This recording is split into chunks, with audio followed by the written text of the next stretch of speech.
I want to turn now finally to Ann Taylor, the Director of Community Engagement at AIM at Melanoma Foundation, who will say a few words about patient resources at AIM Melanoma, and then we'll get to the question and answer. I'm excited about that. Thank you so much, Dr. Liu.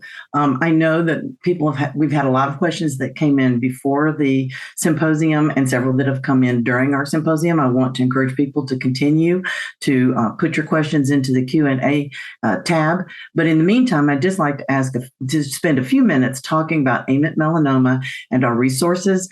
Our mission since our founding has been to do two things. One, to fund those efforts that we think will move us as quickly as possible to a cure for melanoma. But in the meantime, we want to be supporting people who are living with melanoma. And so, Eric, if you'll help me here and pull up my PowerPoint, then I want to go through some of the resources that can be found on our website. While he's pulling up my PowerPoint, I want to thank Dr. Trong for mentioning our side effect management guides, because I think that those are a very important part of what we offer on our website. I want to point to you to some other resources that are available on our website that I think are particularly useful for people who have completed their treatment journey. If we can go to the next slide, please. So I want you to know that we have a new section of our website dedicated to survivorship.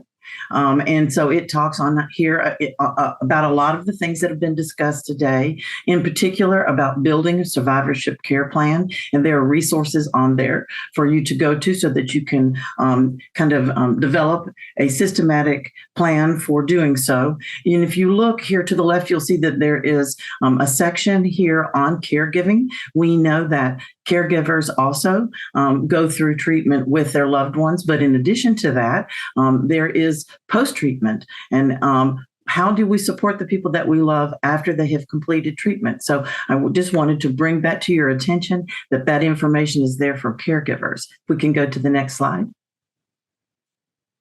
We have a wonderful service called Talk to a Medical Expert.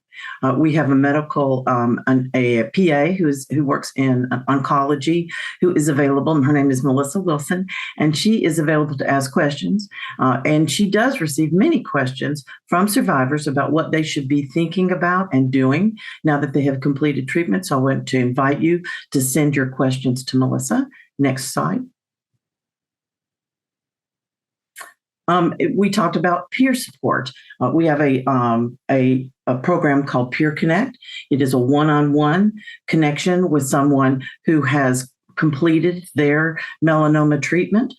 Typically, the people who apply for mentors are people who have just started their treatment journey, but we have a growing number of people who reach out to me after they have completed treatment. They'd like to know another survivor. They'd like to talk about, what does it feel like to be in a post-treatment space? And so I want to encourage our survivors that are viewing this today to consider reaching out for a mentor, but also we have caregiver mentors. So they offer information to caregivers that are in the process of supporting their loved one, to talk about the kinds of things that are most successful during that phase of treatment. And then I want to take just a minute to acknowledge that we still have loss in melanoma.